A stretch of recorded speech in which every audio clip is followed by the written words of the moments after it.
হুজুর আপনাকে এগুলো শিখাচ্ছে, হুজুর আল্লাহ তাআলা ওনাকে উসিলা করে কিন্তু আপনাদেরকে শিখাচ্ছে। এটা ভবিষ্যতে আপনাদেরকে কাজে লাগাতে হবে। আপনার আশেপাশে এমনও হতে পারে যে আপনার মতো কেউ টাকার কারণে কোরআন কিনতে পারতেছে না, তাকে কোরআন কিনে দিবেন।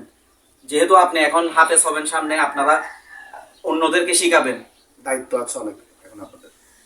এইটা শিখার পর আপনাদের দায়িত্ব আরো বেড়ে যাবে। হুজুরের যেমন দায়িত্ব, এই দায়িত্বটা আপনাদেরকেও পালন করতে হবে। হুজুরের জন্য দোয়া করবেন। আর হুজুর যেগুলো আপনাদের যে মানবিক দিক থেকে যেগুলো করতেছে, মানবিক কাজে যেগুলো করতেছে, এগুলো প্রতিফলন কিন্তু আপনাদেরকে ঘটাতে হবে। এই মাদ্রাসাটাকে সুপরিচিত করতে হবে আপনাদেরকেই। কারণ আমরা সবাই কিন্তু প্রজন্ম। আজকে আমরা এখান থেকে যাওয়ার পর হয়তো আপনারা দেখতেছেন এখানে ভিডিও করতেছি, কেন করতেছি? আপনাদের এই পরিচিতিটা হওয়ার জন্য। আমরা যে কাজ করতেছি, আমরা ভালোবাসা, মানুষের ভালোবাসাগুলো আমরা যে ঠিক জায়গায় পৌঁছাচ্ছি কিনা, সেগুলো কিন্তু করার জন্য আমরা করতেছি। কারণ এখন যুগটাই এমন চলে এসেছে। কারণ এখন আমি করতেছি, আমাদের মতো অনেকেই আছে, তারা আপনারা ওনাদের সম্মানটা টুকু রাখবেন, এটা হচ্ছে কথা। তো আজকে আসলাম, আজকে শেষ না, আজকে থেকে শুরু। তো ইনশাল্লাহ আমরা আসবো, আবার আসবো, ইচ্ছা আছে এই রমজানের মধ্যে আসবো। পবিত্র রমজান কিন্তু সামনে চলে আসছে। তো একসাথে আমরা একদিন ইফতার করবো, একসাথে আপনাদের সাথে ইফতার করবো, একসাথে ইনশাল্লাহ দেখি ঈদও যদি পালন করতে পারি, অসুবিধা নেই, খারাপ নেই, আসবো, আপনাদের জন্য আসবো। তো আজকে আমরা বেশি কিছু আনতে পারিনি, আপনাদের জন্য সামান্য কিছু উপহার এনেছি। সেটা হচ্ছে আজকে আপনাদের এখানে যেহেতু প্রথম এসেছি, এটা কোনো মানে উপহার বলতে আপনাদের এলাকায় এসেছে, আপনাদেরই বাড়িতে এসেছে, আপনাদেরই বাসায় এসেছে। তা আপনাদের জন্য সামান্য কিছু উপহার হাদিয়ে এনেছি।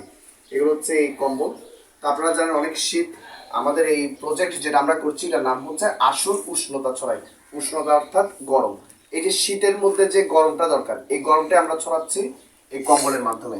তো হেল্প ইউর বাংলাদেশ এবং বোধন, এই দুটি সংগঠন না থাকলে কিন্তু আসলে দেশের জন্য দোয়া করবেন, আমাদের জন্য দোয়া করবেন, ইচ এন্ড এভরি পারসন, মানে আপনাদের পরিবার, আমাদের পরিবার। বিসমিল্লাহির রহমানির রহিম। ইয়া আইয়ুহাল্লাযীনা আমানু কুতিবা আলাইকুমুস সিয়াম أن تدخلوا الجنة ولما يأتيكم مثل الذين خلوا من قبلكم যারা বা যিনি দিচ্ছেন তাদের উদ্দেশ্যকে তুমি আর কবুল আর মঞ্জুর করে নাও। আমিন আমিন। আয় আল্লাহ, তাদেরকে আমরা তোমার মেহমান হিসেবে, তোমার বান্দা হিসেবে আমরা যতটুকু মূল্যায়ন করার দরকার ততটুকু করতে পারি নাই।